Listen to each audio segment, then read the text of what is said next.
ఓం శ్రీమాత్రే నమ. 153వ శ్లోకం. పరం జ్యోతి పరంధామ పరమాణు పరాత్పరా పాసహస్తా పాసహంత్రి పరమంత్ర విభేదిని. పరం జ్యోతి, పరమాత్మ యొక్క జ్యోతి స్వరూపము అని ఈ నామం యొక్క అర్థం అన్నమాట. పరమాత్మ జ్యోతి స్వరూపం అని కూడా చెప్పచ్చు. ఇక ఈ స్వరూపము ముందు సూర్యచంద్రుల యొక్క ప్రకాశము కూడా వెలవెలబోతుంది, అంటే చాలా తక్కువగా అనిపిస్తుందని మనం ఇక్కడ చెప్పుకోవచ్చు. ఆత్మజ్యోతి స్వరూపమే పరమాత్మ అన్న విషయమును మనం ఈ నామములో గ్రహించవలెను. ఆ జ్యోతి స్వరూపమును దర్శించవలనన్న మాయ అంటే అజ్ఞానము అని ఇంతకు ముందు నామాల్లో మనం చెప్పుకున్నాం కదా. అలాంటి ఆ అజ్ఞానము యొక్క బంధనముల నుండి విడిపోయిన వారికే ఆత్మజ్ఞానం అనేది సాధ్యమవుతుంది. మరి ఆత్మజ్ఞానముతోనే పరంజ్యోతి స్వరూపమైనటువంటి పరమాత్మ సాక్షాత్కారమును పొందవచ్చును అని ఈ నామములో మనం గ్రహించాలన్నమాట. కాబట్టి ఆ తల్లిని పరంజ్యోతి అనే నామముతో మనం స్తుతించుకుంటున్నాము. తర్వాత నామం పరంధామః. పరంను ధామః అంటే ధరించి ఉన్నట్టిది, పరంను ధరించి ఉన్నట్టిది, లేదా పరమపద తేజోస్వరూపురాలు అని కూడా ఇక్కడ మనం చెప్పుకోవచ్చు. పరంధామ శబ్దమునందు ధామ శబ్దమునకు అర్థము అవస్థ అని అనుకోవాలి. ఈ సృష్టినందు సకల శక్తులు ఏవైతే అవస్థలను అనుభవించుచున్నాయో ఆ అవస్థలకు అతీతమైనటువంటిది ఆ జగన్మాత.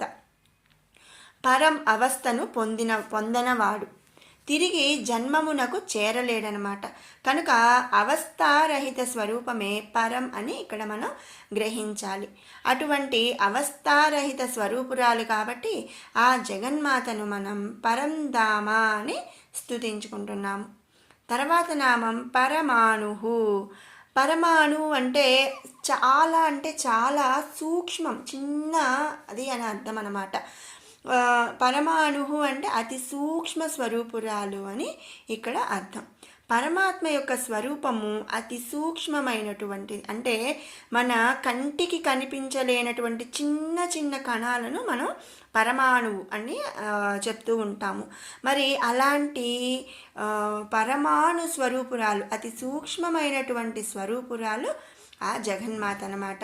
కాబట్టి ఆ తల్లిని మనం పరమాణువు అని స్తుతించుకుంటున్నాము. అది ఏంటి అంటే, అది ఎలా అంటే ఇంద్రియముల చేత పట్టుబడినటువంటిది. అది ఇంద్రియములకు కనిపించదనమాట.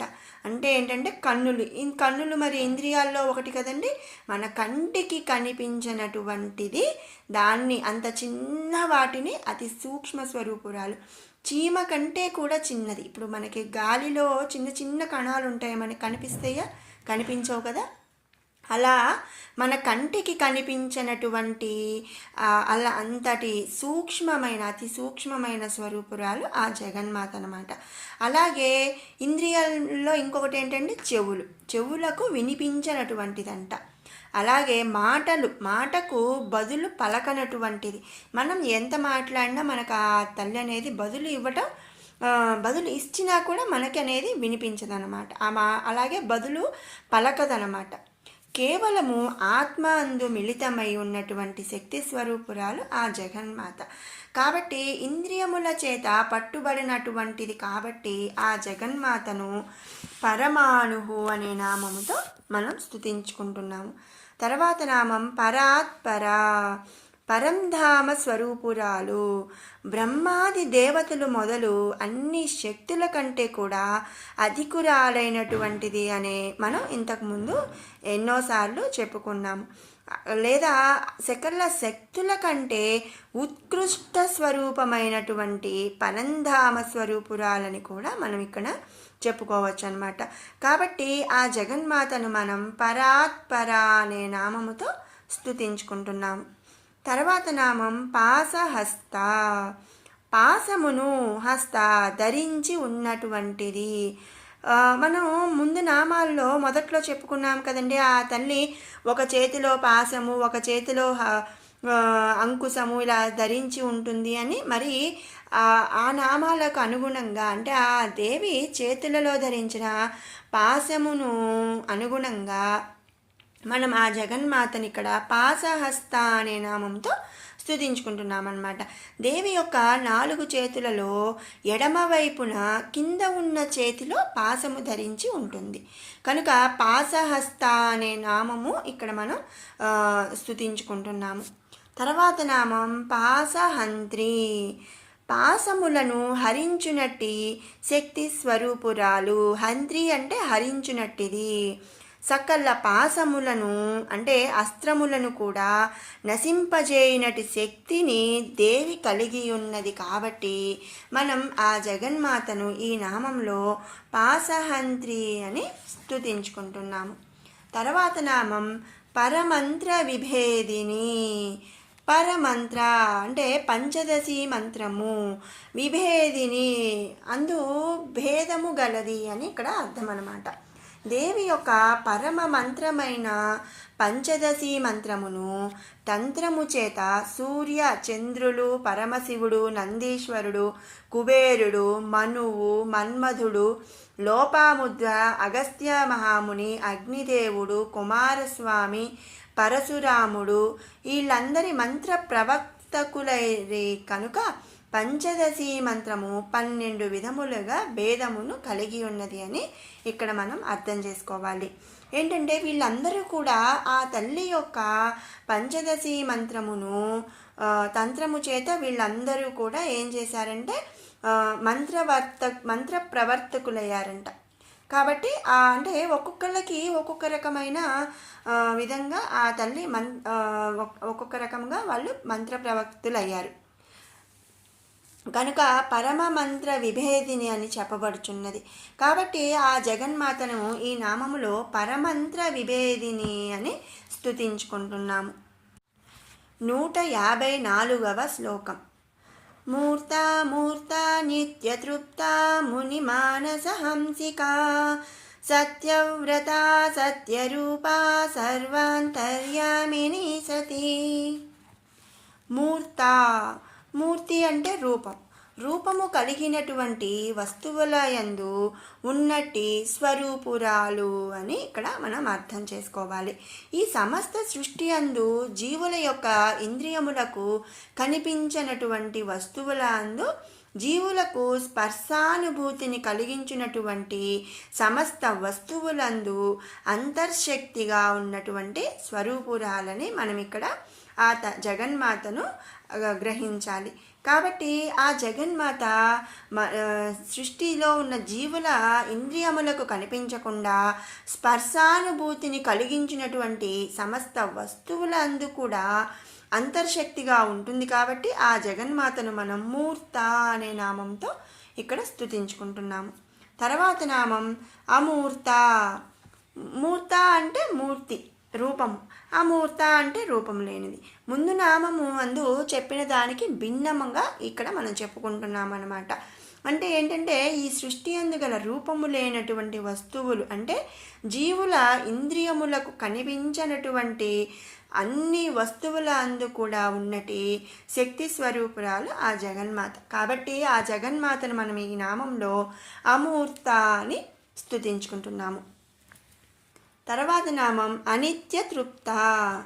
ఇక్కడ అనిత్య అంటే నిత్యము కానిది, అటువంటి దానిచే తృప్తిని పొందునట్టిది. నిత్యము కానటువంటి దానితో తృప్తిని పొందినటువంటిది అని ఇక్కడ అర్థం అన్నమాట. లేదా త్రికరణ శుద్ధిగా ఏ విధముగా ఆరాధించినను సంతృప్తురాలు అగునది. అంటే ఏంటంటే మనం మనస వాచ కర్మణ ఇవి త్రికరణాలు అంటాం కదండి. వాటిగా అంటే మనం ఆ తల్లిని ఆరాధించాలంటే ఇలానే ఆరాధించాలి. ఒక చక్కగా ఇన్నిన్ని పూలతో ఆరాధించాలి, లేదా ఇన్నిన్ని నామాలు స్తోత్రాలు చదివి ఆరాధించాలి, లేదా గంటలు గంటలు పూజ చేయాలి, గంటలు గంటలు మనం ఆరాధించాలి, తల్లికి బాగా నైవేద్యాలు పెట్టాలి. ఇలా ఒక విధమైన ఏది కూడా ఉండదన్నమాట.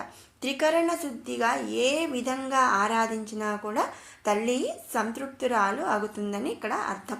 అంటే ఇప్పుడు కొంతమంది ఏదైనా పనికి వెళ్తారు, ఉద్యోగం చేసుకుంటారు, మరి వాళ్ళు గంటలు గంటలు కూర్చొని పూజలు చేయాలి అంటే చేయలేరు అనుకోండి. మనస్ఫూర్తిగా మనసులో ఆ తల్లిని తలుచుకొని మనం దండం పెట్టుకున్నా కూడా ఆ తల్లి సంతృప్తురాలవుతుంది. అలాగే ఇప్పుడు కొంతమంది చాలా చాలా పూలు, పళ్ళు లేదా ఎన్నో మంచి మంచి వస్తువులు తెచ్చి కొనుక్కొని తీసుకురావాలి అంటే తీసుకురాలేరు. అలాంటప్పుడు తల్లిని మనం కొంచెం అంత ఒక చిటికెడు కుంకుమతో మనం పూజ చేసిన తల్లి సంతోషిస్తుంది. అలాగే లేదు మనం ఒక్క పువ్వు తల్లికి సమర్పించిన ఏ విధంగా అయినా సరే ఆ తల్లి సంతృప్తురాలవుతుందంట. మరి పరమాత్మకు తన భక్తుల మనస్సునందు తన పట్ల గల భక్తి శ్రద్ధలే ముఖ్యం. అంతేకాని వాళ్ళు ఏం సమర్పించారు, ఎలాంటి పూజా ద్రవ్యాలు నైవేద్యాలు సమర్పించారనేది ఇక్కడ ముఖ్యం కానే కాదు అని ఈ నామం యొక్క అర్థం. ఏమీ లేని సమయంలో ఒక జలము అంటే నీరు, పుష్పము, ఒక ఆకు, పత్రముతో దేనితో దేవిని ఆరాధించినా కూడా దేవి సంతృప్తురాలు అవుతుంది.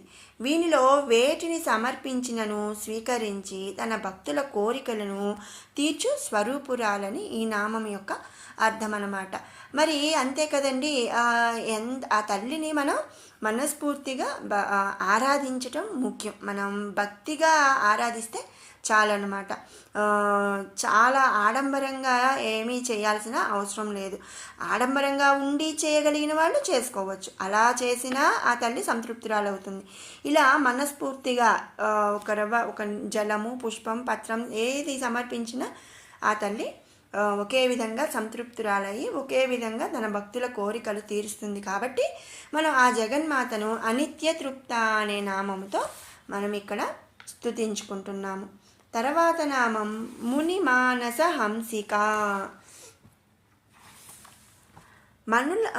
ముని మానస అంటే ముని అంటే మునులు, మానస అంటే మనస్సు, హంసిక అంటే సరోవరముగా భావించిన అంటే మునుల యొక్క మనసును ఒక సరోవరముగా భావిస్తే ఆ సరోవరమందు తేలియాడు రాజహంస వంటిది ఆ జగన్మాత అని ఈ నామం యొక్క అర్థం అన్నమాట. ఇక్కడ మునులు అంటే ఎక్కడో అడవుల్లో కొండల్లో ఉండి తపస్సు చేసుకునే వాళ్ళు అని ఇక్కడ కాదండి. తనను ధ్యానించు మునుల మనస్సునందు హంసవలే కదులుచూ ఉండినటువంటిది. అంటే తనను ఎవరు ధ్యానించినా వాళ్ళందరూ ఆ తల్లికి మునులతోనే సమానం అన్నమాట.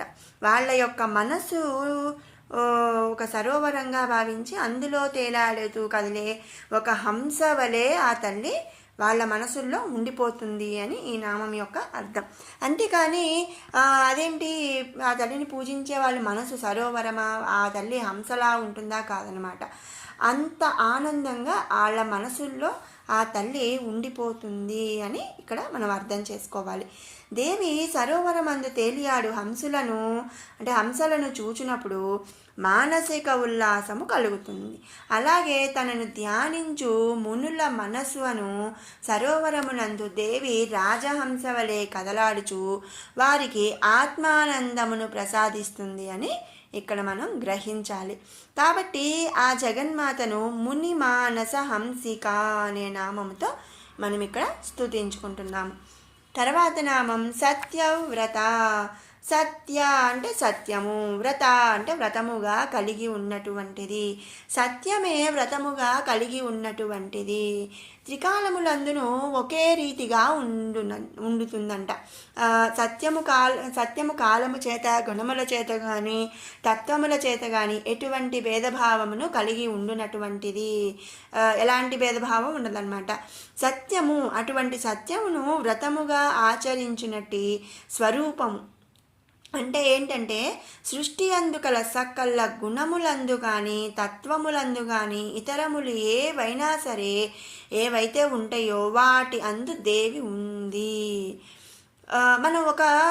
మనం ఎప్పుడు సత్యం అంటే నిజం మాట్లాడుతూ ఉంటాం. కొంతమంది చిన్న చిన్న వాటికి కూడా అబద్ధాలనేది అసత్యం పలుకుతూ ఉంటారు. కానీ ఎప్పుడు సత్యం పలికే వాళ్ళు సత్యం చేత, అలాగే గుణములందు కానీ, గుణాలు అంటే మంచి గుణం చెడు గుణం ఇట్లా ఉంటాయి కదండి, వాటి అందు కానీ తత్వములందు కానీ ఆ ఇతరములు ఏవైతే కలవో వాటి అందు దేవి ఉంటుందంట. ఉంటుంది అని అనుటయందు ఏ విధమైనటువంటి భేదము లేదు, ఎలాంటి డిఫరెన్స్ లేదనమాట. దేంట్లో అయినా సరే ఇట్లా ఒక సత్యము అనే వ్రతముగా కలిగినది ఆ జగన్మాత. దానినే సత్యముగా గ్రహించాలి అని మనం ఇక్కడ అర్థం చేసుకోవాలి. కాబట్టి సత్యమే వ్రతముగా కలిగి ఉన్నటువంటిది కాబట్టి ఆ జగన్మాతను మనం సత్యవ్రత అనే నామముతో స్తుతించుకుంటున్నాము. తర్వాత నామం సత్యరూప. రూప అంటే రూపం, సత్య అంటే సత్యం. లోకేశ్వరి అయినటువంటి దేవి త్రికాలమునందు, అంటే త్రికాలాలు అంటే ఉదయం మధ్యాహ్నం సాయంత్రం అనుకుంటాం కదా. త్రికాలమునందు త్రిలోకమునందు మూడు లోకాల్లో కూడా త్రయీనందు చెప్పబడినటువంటి, త్రయీ అంటే ఇక్కడ ఏంటంటే సామ యజుర అధర్వణ వేదములు. త్రయీ అంటే మూడు వేదాలన్నమాట, సామవేదం, యజుర్వేదం, అధర్వణ వేదం. ఈ ధర్మములను కలిగి ఉన్నటువంటిది అని ఈ నామం యొక్క అర్థం అన్నమాట. అంటే త్రికాలమునందు త్రిలోకములందు మూడు వేదములు, సామ యజుర్వేద అధర్వణ వేదములను ధర్మములను కలిగి ఉండునటువంటిది. నిత్య సత్యమైనటువంటి దేవియే ఈ జగత్తునందు పరమ సత్యమైనది. ఆమె తప్ప మిగిలిన జగత్తు అశాశ్వతమైనది, అసత్యమైనది. అంటే ఏంటంటే మనం ఇంతకు ముందు నామాల్లో చెప్పుకున్నాం కదా, ఈ సమస్త సృష్టిని సృష్టించింది ఆ జగన్మాత. ఈ సృష్టి మొత్తం వచ్చేదానికన్నా అందరికన్నా అంత జగత్తుకు కూడా ముందు ఆ జగన్మాత ఉన్నది. అలాగే ఈ సృష్టి మొత్తం కూడా లయం అంటే వినాశనం అయిపోయి మొత్తము సృష్టి అంతరించిపోయిన తర్వాత కూడా దీనికి ఒక సాక్ష్యంగా ఆ జగన్మాత ఉంది అని మనం ఇంతకు ముందు నామాల్లో మరి చెప్పుకున్నాం. కాబట్టి ఇక్కడ ఏంటంటే మనము ఆ జగన్మాత తప్ప మిగిలిన జగత్తు మొత్తం కూడా అశాశ్వతం, అంటే శాశ్వతంగా ఉండదు. అలాగే అసత్యమైనది, సత్యమైనది కాదు. కాబట్టి మనం ఈ జగన్మాతను సత్యరూప అనే నామంతో ఇక్కడ స్తుతించుకుంటున్నాం. తర్వాత నామం సర్వాంతర్యామిని. సర్వాంత అంటే సమస్తమందును, అంతర్యామిని అంతర్యామిగా ఉన్నటువంటిది. అంటే పైకి కనిపించకుండా, ఇందాక మనం ముందు నామంలో చెప్పుకున్నాం కదా, ఆ తల్లి కంటికి కనిపించకుండా ఉంటుంది అని. కాబట్టి అంతర్యామిగా అంటే అంతర్ముఖంగా ఆ తల్లి ఉన్నటువంటిది. కాబట్టి ఆ జగన్మాతను మనం సర్వాంతర్యామిని అని స్తుతించుకుంటున్నాము. ఈ అఖిలాండ కోటి బ్రహ్మాండమునందు ఉన్న సకల జీవుల యొక్క ఆత్మస్వరూపురాలు దేవి. కనుక ఆ జగన్మాతను, ఆ దేవిని మనం సర్వాంతర్యామి అని చెప్పుకుంటున్నాము. లేదా ఈ సృష్టిని మొత్తాన్ని కూడా జనింపచేసినట్టిది. మరి మనం ముందు నామంలో చెప్పుకున్నాం కదండి, ఇంతకు ముందు నామాల్లో ఆ తల్లి ఈ సమస్త సృష్టిని సృష్టించింది అని. కాబట్టి ఈ సమస్త సృష్టిని జనింపచేసినట్టుది అనే ఉద్దేశంతో ఆ తల్లిని మనం సర్వాంతర్యామిని అని స్తుతించుకుంటున్నాము. మరి మహాప్రళయ కాలమందు సృష్టిని తనలో లయం చేసుకొనున్నట్టు శక్తి స్వరూపురాలు ఆ జగన్మాత. కనుక దేవిని సర్వాంతర్యామి అని చెప్పబడుచున్నది అని గ్రహించాలి. ఇంకో విధంగా ఏంటంటే అన్ని దిక్కుల అందు చూడగలిగినటువంటి కన్నులు, ముఖము దేవికి ఉన్నాయి. కాబట్టి ఆ జగన్మాతను సర్వాంతర్యామి అని ఇక్కడ మనం గ్రహించాలి. అంటే ఏంటంటే ఎక్కడైనా సరే ఆ తల్లి ఉంటుంది, మనం ఎక్కడ ఏ పని చేసినా ఆ తల్లి చూస్తుంది అనే అర్థంతో ఆ జగన్మాతను మనం ఇక్కడ సర్వాంతర్యామిని అని స్తుతించుకుంటున్నాము. తర్వాత నామం సతీ. సతీదేవి యొక్క స్వరూపురాలు. దక్ష ప్రజాపతి యొక్క పుత్రికను ద్రాక్షాయణి, అలాగే సతీదేవి అని పేర్లు ఉన్నాయన్నమాట. ఆమె పార్వతీదేవి స్వరూపురాలు కాబట్టి, పరమశివుని యొక్క భార్య కాబట్టి, మనం ఆ జగన్మాత పరమశివుని స్త్రీ కాబట్టి ఇక్కడ ఈ నామంలో సతీ అని మనం స్తుతించుకుంటున్నాము. విన్నారు కదండి 153, 154 శ్లోకాల వివరణ. ఇప్పుడు 151 నుంచి 154 వరకు కూడా 2 సార్లు పారాయణ చేసుకుందాం. ఓం ధ్యానం अरुणां करुणातरङ्गिताक्षीं धृतपाशाङ्कुशपुष्पबाणचापाम् अणिमाधिभिरावृतां मयूकैः अहमित्येव विभावये भवानीम्। ध्यायेत् पद्मासनस्थां विकसितवदनां पद्मपत्रायताक्षीं हेमाभां पीतवस्त्रां करकलितलसद्धेमपद्मां वराङ्गीं सर्वालङ्कारयुक्तां सकलमभयदां भक्तनम्रां भवानीं श्रीविद्यां शान्तमूर्तिं सकलसुरनुतां सर्वसम्पत्प्रदात्रीं सकुङ्कुमविलेपनामलिकचुम्बिकस्तूरिकां समन्दहसितेक्षणां ससरचापपाशाङ्कुशाम् अशेषजनमोहिनीमरुणमाल्यभूषोज्ज्वलां जपाकुसुमबासुरां जपविधौ स्मरेदम्बिकाम्। सत्यज्ञानानन्दरूपा सामरस्या परायणा कपर्दिनी कलामाला कामधुक्कामरूपिणी कलानिधिः काव्यकला रसज्ञा रससेवधिः पुष्टा पुरातना पूज्या पुष्करा पुष्करेक्षणा परं ज्योतिः परं धाम परमाणुः परात्परा पाशहस्ता पाशहन्त्री परमन्त्रविभेदिनी मूर्ता मूर्ता नित्यतृप्ता मुनिमानसहंसिका सत्यव्रता सत्यरूपा सर्वान्तर्यामिनी सती। మరొక మారు పారాయణ చేసుకుందాము.